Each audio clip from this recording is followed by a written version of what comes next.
సోనియా ఆకుల దాన్ని డిఫెండ్ చేసుకునే విధానంలో కొంత పాజిటివ్ వేలో లేరని నాకు అనిపించింది. అక్కడ నెగటివ్ లేదా అడల్ట్ కంటెంట్ అనేది ఎక్కడ జనరేట్ అయింది, నేను అడిగిన ప్రశ్నలో తప్పేంటి అన్న ప్రశ్నకి సోనియా ఆకుల స్ట్రైట్ ఆన్సర్ ఇవ్వలేదు.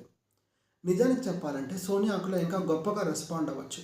నువ్వు అడిగిన ప్రశ్న తప్పు కాదేమో నీకు అనిపించి ఉండొచ్చు, బట్ నాకు అనిపిస్తుంది, ఎందుకంటే నేను అది తప్పుగానే భావిస్తాను అని అంతటితో మెచ్యూర్డ్గా ఆన్సర్ చేస్తుంటే ఇంకా బాగుండేదేమో బహుశా.